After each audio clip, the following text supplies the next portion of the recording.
Hey guys, welcome to government jobs Gyan YouTube channel. Guys, आज की इस वीडियो में हम बात करेंगे राजस्थान एलडीसी ग्रेड सेकंड और जूनियर असिस्टेंट के new recruitment notification online form apply process के बारे में। जी हाँ दोस्तों, राजस्थान स्टाफ सिलेक्शन बोर्ड ने यहाँ पर राजस्थान एलडीसी ग्रेड सेकंड और जूनियर असिस्टेंट के 10,644 खाली पदों को भरने के लिए नोटिफिकेशन रिलीज कर दिया है। कैसे आप इस भर्ती में पार्टिसिपेट करने के लिए अपने फॉर्म अप्लाई कर सकते हो बिना कोई मिस्टेक किए हुए, इसकी पूरी जानकारी हम आपको स्टेप बाय स्टेप इस वीडियो में देंगे। बस आपको इस वीडियो को स्किप के बिना शुरू से लेकर एंड तक देखना है। उसके बाद वीडियो पसंद आए तो इसे लाइक और शेयर कर दें। चैनल पर नए हो तो इसे सब्सक्राइब कर लें। साथ ही साथ आपको फॉर्म अप्लाई करते हुए जो जो भी प्रॉब्लम फेस हो रही है उन सभी का हल आपको इस वीडियो में मिल जाएगा। कैसे यहाँ पर आपको अपना लाइव फोटो कैप्चर करना है, सिग्नेचर आपको कैसे अपलोड करने हैं, क्वालिफिकेशन की डिटेल आपको यहाँ पर कैसे प्रोवाइड करानी है, सभी जानकारी आपको इस वीडियो में दी जाएगी। बस आपको एंड तक हमारे साथ इस वीडियो में बने रहना है। तो बिना कोई वक्त गंवाए चलिए शुरू करते हैं। आपको इस वीडियो के डिस्क्रिप्शन बॉक्स में हमारी वेबसाइट IND-sarkari-naukri.in के इस पेज का लिंक मिल जाएगा। यहाँ पर आपको इस भर्ती के रिगार्डिंग सभी डिटेल्स प्रोवाइड कर दी गई है। Rajasthan staff selection board RSSB ने LDC ग्रेड सेकंड और जूनियर असिस्टेंट के 10,644 खाली पदों को भरने के लिए नोटिफिकेशन रिलीज कर दिया है। आप 15 जनवरी 2026 से 13 फरवरी 2026 तक अपने फॉर्म अप्लाई कर सकते हो। लेवल 5 के तहत सैलरी आपको प्रोवाइड कराई जाएगी। क्वालिफिकेशन की अगर बात करें तो आपका 12वीं क्लास पास आउट होना जरूरी है किसी वेल रिकॉग्नाइज्ड बोर्ड या फिर यूनिवर्सिटी से, प्लस आपके पास ओ लेवल का सर्टिफिकेट या फिर COPA का सर्टिफिकेट या फिर कंप्यूटर में कोई डिग्री या फिर डिप्लोमा या फिर सर्टिफिकेट होना चाहिए कंप्यूटर साइंस में या फिर एप्लीकेशन में, या फिर आपने 10+2 कंप्यूटर सब्जेक्ट के साथ की हो, या फिर आपके पास यहाँ पर डिप्लोमा होना चाहिए कंप्यूटर साइंस पॉलिटेक्निक में, या फिर RSCIT का डिप्लोमा आपके पास होना जरूरी है 12वीं क्लास पास आउट होने के साथ साथ इस भर्ती में पार्टिसिपेट करने के लिए। 18 से 40 साल आपकी आयु सीमा रखी गई है। जनरल OBC के लिए 600 रुपये फीस है। OBC NCL SC ST के लिए 400, करेक्शन चार्जेज यहाँ पर 300 रहेंगे।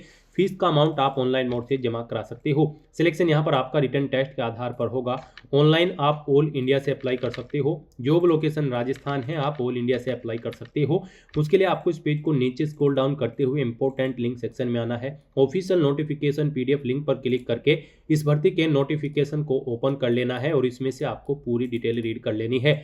यहाँ पर आपको सभी डिटेल्स प्रोवाइड कर दी गई है, जैसे कि क्या पोस्ट का नाम है, कितनी उसके लिए नंबर ऑफ वैकेंसीज है, किस डिपार्टमेंट में और यहाँ पर किस क्षेत्र में कितनी वैकेंसीज किस कैटेगरी के लिए निकली है, कैसे आप अप्लाई कर सकते हो, कब से कब तक आप अप्लाई कर सकते हो, क्या आपका एलिजिबिलिटी क्राइटेरिया होना चाहिए, पूरी जानकारी आपको इस नोटिफिकेशन में दे दी गई है। आप सभी डिटेल्स यहाँ से रीड आउट करें, उसके बाद अपने फॉर्म अप्लाई कर लें। फॉर्म अप्लाई करने के लिए भी आपको हमारी वेबसाइट के इसी पेज पर ही अप्लाई ऑनलाइन का लिंक दिया गया है। जैसे ही आप इस लिंक पर क्लिक करेंगे आपके सामने राजस्थान सिंगल साइन ऑन का ये पोर्टल ओपन होगा। गाइड, यहाँ पर आने के बाद आपको लॉगिन करना है। उसके लिए आपको अपनी SSO ID या फिर यूजर नेम यहाँ पर एंटर करना है। अपना पासवर्ड आपको ये एंटर करना है। ये कैप्चा कोड आपको यहाँ पर एंटर करना है और उसके बाद आपको लॉगिन की स्टेप पर क्लिक करते हुए अपने डैशबोर्ड में लॉगिन करके अपना फॉर्म अप्लाई करना है। यहाँ पर रजिस्ट्रेशन की मेक श्योर आपको जरूरत नहीं पड़ेगी, क्योंकि यहाँ पर इस भर्ती में केवल वे ही कैंडिडेट अप्लाई कर सकते हैं जिन्होंने यहाँ पर राजस्थान CT 2024 में अप्लाई कर रखा है और वो क्वालिफाइड है। तो आपने जब राजस्थान CT 2024 में अप्लाई किया होगा तो मेक श्योर आपने अपना रजिस्ट्रेशन किया होगा। तो यहाँ पर अब आपको रजिस्ट्रेशन करने की जरूरत नहीं है। आपको अपनी SSO ID user name enter करके पासवर्ड एंटर करके ये कैप्चा कोड यहाँ पर एंटर करके लॉगिन कर लेना है और फिर अपना फॉर्म अप्लाई कर लेना है। फिर भी अगर आप रजिस्ट्रेशन का प्रोसेस चेकआउट करना चाहते हो तो उसके लिए आपको इस वीडियो के डिस्क्रिप्शन बॉक्स में लिंक मिल जाएगा, जिस पर क्लिक करके आप चेकआउट कर सकते हो कि कैसे आप राजस्थान सिंगल साइन ऑन के पोर्टल पर अपना वन टाइम रजिस्ट्रेशन कर सकते हो। तो यहाँ पर बस अब आपको लॉगिन करना है। लॉगिन करने के बाद आपको आपके डैशबोर्ड में ऑनगोइंग रिक्रूटमेंट सेक्शन में आना है। LDC grade second junior assistant के सामने अप्लाई नाउ के टैब पर क्लिक करना है। फिर यहाँ पर आपसे राजस्थान CT सीनियर सेकेंडरी 2024 का रजिस्ट्रेशन नंबर मांगा जाएगा, वो आपको एंटर करके सबमिट करते हुए आगे मूव कर जाना है। नेक्स्ट आपके सामने कुछ इस तरह से इंटरफेस शो होगा। अब यहाँ पर आपका वन टाइम रजिस्ट्रेशन से डाटा फैच कर लिया गया है। आपको यहाँ पर इसे रिव्यू करना है। अगर आप अपडेट करना चाहते हैं तो यहाँ पर आप अपडेट के ऑप्शन पर क्लिक करके अपडेट कर सकते हैं, और अगर सभी चीजें ओके हैं तो यहाँ पर बस अब आपको प्रोसीड के ऑप्शन पर क्लिक करना है और उसके बाद यहाँ पर आपके सामने कुछ इस तरह से इंटरफेस ओपन हो जाएगा। यहाँ पर आपका एप्लीकेशन फॉर्म स्टार्ट हो चुका है। कुछ चीजें यहाँ पर आपको ऑटोमेटिकली फिल मिल गई है जो आपके रजिस्ट्रेशन टाइम पे आपने प्रोवाइड कराई थी वो यहाँ पर आपको कुछ चीज़ें ऑटोमेटिकली फिल मिल गई है। अब यहाँ पर आने के बाद बस आपको अपनी माता का नाम यहाँ पर एंटर करना है। फिर यहाँ पर आपको अपनी श्रेणी सिलेक्ट कर लेनी है, आप किस श्रेणी से बिलोंग करते हैं। राजस्थान स्टेट से अलग कैंडिडेट अगर अप्लाई करते हैं तो केवल जनरल कैटेगरी कैंडिडेट अप्लाई कर सकते हैं। फिर यहाँ पर अगर आप विशेष दिव्यांगजन श्रेणी के अंतर्गत आते हैं तो यहाँ पर आप ऑप्शन सिलेक्ट करें किस दिव्यांगजन श्रेणी के अंतर्गत आप आते हैं। नहीं आते हैं तो यहाँ पर आप नॉट एप्लीकेबल ऑप्शन सिलेक्ट कर लें। उसके बाद यहाँ पर आपको उप विशेष दिव्यांगजन श्रेणी सिलेक्ट करनी है अगर आप दिव्यांगजन श्रेणी के अंतर्गत आते हो। उसके बाद यहाँ पर आपको अपनी श्रेणी का प्रमाण पत्र संख्या देनी होगी और फिर आपको बताना होगा कि क्या आपको स्रोत लेखक की आवश्यकता है। अगर है तो यहाँ पर आप स्वयं उसकी प्रबंध करेंगे या फिर विभाग को उसका प्रबंध करना है, यहाँ पर आपको ऑप्शन मिल जाएगा। और गाइस अगर आप यहाँ पर विशेष दिव्यांगजन श्रेणी के अंतर्गत नहीं आते हो तो फिर आगे के ये ऑप्शन आपको यहाँ पर डिसेबल्ड कर दिए जाएंगे। उसके बाद यहाँ पर आपको अपना रिलीजन सिलेक्ट करना है, अपनी वैवाहिक स्थिति मैरिटल स्टेटस आपको बताना है, आप मैरिड हो या फिर अनमैरिड हो या फिर डाइवोर्स हो, आप अपने अकॉर्डिंग ऑप्शन सिलेक्ट करें।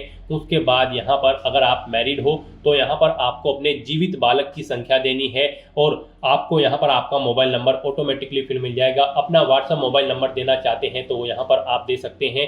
आपके पास जन आधार आईडी है तो वो आप यहाँ पर एंटर कर सकते हैं, नहीं है तो इस कॉलम को आप खाली छोड़ दें। गाइस यहाँ पर जिन कॉलम के सामने रेड कलर का स्टार बना हुआ है उनमें आपको डिटेल्स देनी मस्ट है और जिनमें नहीं बना हुआ है वो ऑप्शनल है, आप उनकी डिटेल चाहे तो दें चाहे या फिर न दें। यहाँ पर आप अपनी पोस्ट सेलेक्ट करें जिसके लिए आप अप्लाई करना चाहते हो। उसके बाद यहाँ पर आपको अपना कोरोस्पोंडेंस एड्रेस एंटर करना है। कोरोस्पोंडेंस एड्रेस में आपको अपना स्टेट चुनना है, अपना डिस्ट्रिक्ट चुनना है, शहर या फिर गांव का नाम देना है, अपना पिन कोड देना है, अपना फोन नंबर देना है, ये ऑप्शनल है। इस तरह से अपनी डिटेल्स फिल करने के बाद अब गाइस यहाँ पर आपको नेक्स्ट के इस ऑप्शन पर क्लिक कर देना है। फिर आपसे पूछा गया है जो मोबाइल नंबर और ईमेल आईडी आपने दी है क्या वो करेक्ट है। अगर करेक्ट है तो यहाँ पर आप यस के इस ऑप्शन पर क्लिक करें। बेसिक डिटेल्स प्रोवाइड कराने के बाद अब आपको अपनी पर्सनल डिटेल्स यहाँ पर देनी है। सबसे पहले यहाँ पर आपको अपनी नेशनलिटी सिलेक्ट कर लेनी है, फिर यहाँ पर आपको अपना स्टेट सिलेक्ट कर लेना है, उसके बाद यहाँ पर आपको अपना डिस्ट्रिक्ट सिलेक्ट कर लेना है। फिर आपसे पूछा गया है कि क्या आप इंडिया में कहीं बाहर से सेटल्ड हुए हैं, अगर हुए हैं तो आप यहाँ पर यस करें और फिर किस देश से आप सेटल्ड हुए हैं उस देश का नाम आप यहाँ पर सिलेक्ट करें और अगर आप इंडिया से ही हैं तो यहाँ पर आपको नो ऑप्शन सिलेक्ट करना है। उसके बाद आपसे पूछा गया है कि क्या आप भूतपूर्व सैनिक हैं, अगर हैं तो आप यहाँ पर यस ऑप्शन सेलेक्ट करें और फिर अपना सर्विस का स्टेटस बताएं, आप रिटायर्ड है या फिर सर्विस पर हैं। अगर सर्विस पर है तो फिर यहाँ पर आपको अपना एनओसी लेटर नंबर देना है, डेट ऑफ एनओसी यहाँ पर आपको सिलेक्ट करनी है और अगर आप रिटायर्ड हो चुके हैं तो रिटायर्ड ऑप्शन सिलेक्ट करें। फिर आपको अपना पीपीओ नंबर देना है, डेट ऑफ रिटायरमेंट यहाँ पर आपको सिलेक्ट करनी है और अगर आप भूतपूर्व सैनिक नहीं है तो यहाँ पर आपको नो ऑप्शन सिलेक्ट करना है। आगे की डिटेल आपको डिसेबल्ड कर दी जाएगी। उसके बाद आपसे पूछा गया कि क्या आप स्पोर्ट पर्सन हैं, अगर हैं तो यहाँ पर आप यस ऑप्शन सिलेक्ट करें। स्पोर्ट पर्सन किस टाइप से हैं आप, नेशनल या फिर इंटरनेशनल लेवल के, आप अपने अकॉर्डिंग ऑप्शन सेलेक्ट करें और अगर आप नहीं हैं स्पोर्ट पर्सन तो आपको नो ऑप्शन सेलेक्ट करना है।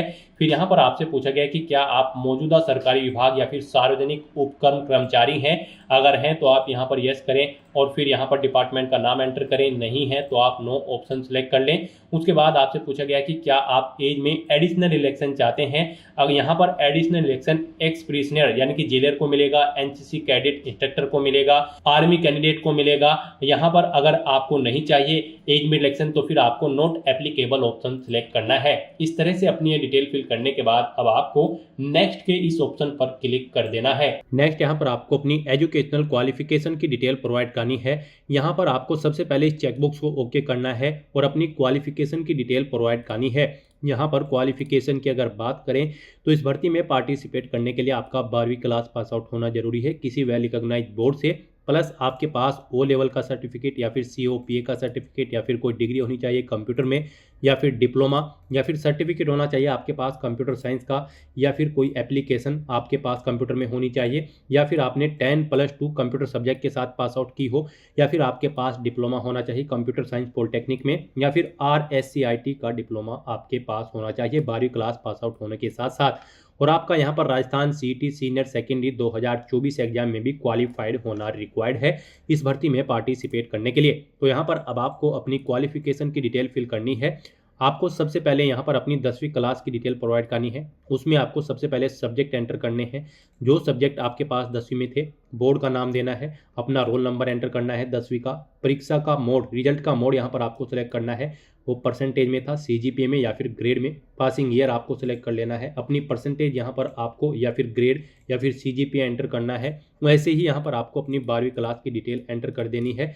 फिर यहाँ पर आपने अगर डिप्लोमा कर रखा है कंप्यूटर में तो उसकी डिटेल भी आप सेम ऐसे ही प्रोवाइड कर सकते हो, या फिर आपने COPA या फिर RSCIT जो भी डिप्लोमा आपने कर रखा है उसकी डिटेल भी सेम यहाँ पर आपको प्रोवाइड करा देनी है। इस तरह से अपनी क्वालिफिकेशन की डिटेल यहाँ पर प्रोवाइड करने के बाद फिर आपको नेक्स्ट के इस ऑप्शन पर क्लिक करना है।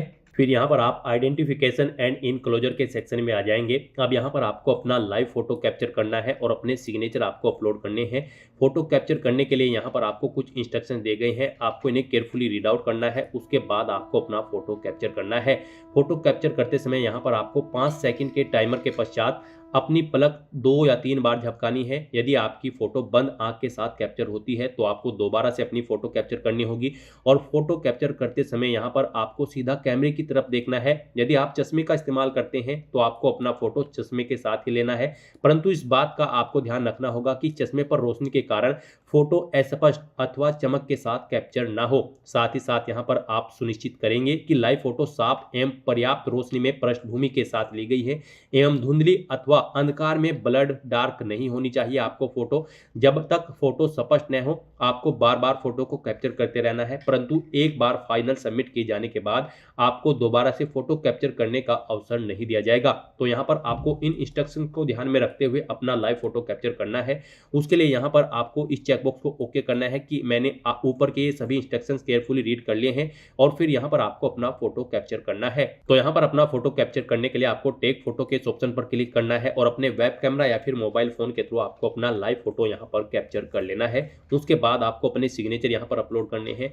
सिग्नेचर की फाइल का साइज आपका 20 KB से 50 KB के बीच में होना चाहिए, वो JPG या फिर JPEG फॉर्मेट में होनी चाहिए। तो अपने सिग्नेचर की फाइल को अपलोड करने के लिए आपको चूज फाइल के ऑप्शन पर क्लिक करना है, फाइल को सिलेक्ट कर लेना है और अपने सिग्नेचर्स यहाँ पर आपको अपलोड कर देने हैं। उसके बाद आपकी बॉडी पर कोई कट या तिल का निशान है तो उस पैलेस का नाम यहाँ पर आपको एंटर करना है, नहीं है तो यहाँ पर आपको नो मार्क एंटर कर देना है। इस तरह से अपनी डिटेल प्रोवाइड करने के बाद फिर आपको नेक्स्ट के इस ऑप्शन पर क्लिक करना है। नेक्स्ट यहाँ पर आपको अपनी डिस्ट्रिक्ट प्रेफरेंस देनी है। यहाँ पर आप जिस डिस्ट्रिक्ट को जिस नंबर पर प्रेफरेंस देना चाहते हैं उस नंबर पर आप सिलेक्ट करेंगे। आप यहाँ पर सिलेक्ट के इस ऑप्शन पर क्लिक करेंगे, आपको राजस्थान के जितने भी डिस्ट्रिक्ट है उनकी यहाँ पर आपको लिस्ट शो होंगी। आप जिस डिस्ट्रिक्ट को जिस नंबर पर प्रेफरेंस देना चाहते हैं उस नंबर पर आप सिलेक्ट करेंगे, वो यहाँ पर ऐड हो जाएंगे। यहाँ पर आपको 41 डिस्ट्रिक्ट की लिस्ट शो की गई है। आपको इनमें से जिस डिस्ट्रिक्ट को जिस नंबर पर प्रेफरेंस देनी है उस नंबर पर आप सिलेक्ट करेंगे और यहाँ पर वो 1 by 1 करके ऐड हो जाएंगे। फिर आपको इस पेज को नीचे स्क्रॉल डाउन करना है। डिस्ट्रिक्ट प्रेफरेंस देने के बाद आपको इस पेज को नीचे स्क्रॉल डाउन करते हुए नेक्स्ट के इस ऑप्शन पर क्लिक करना है। नेक्स्ट आपको आपके एप्लीकेशन फॉर्म का पूरा प्रीव्यू शो कर दिया गया है। आपको सभी डिटेल्स केयरफुली चेकआउट करनी है। पेज को नीचे स्क्रॉल डाउन करना है, डिक्लेरेशन सेक्शन में आना है, इस चेकबॉक्स को आपको ओके करना है।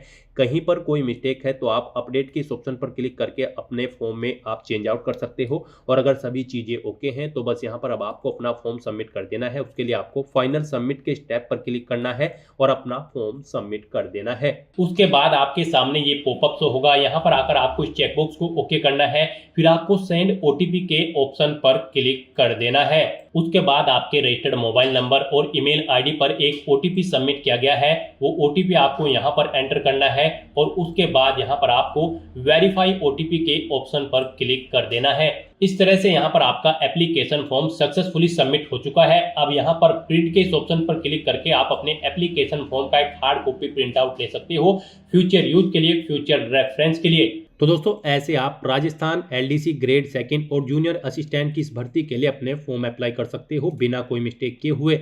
आज की इस वीडियो में बस इतना ही। आई होप ये वीडियो आपको पसंद आई होगी। अगर पसंद आई हो तो इसे लाइक और शेयर करें। चैनल पर नए हो तो इसे सब्सक्राइब कर लें। Thanks for watching.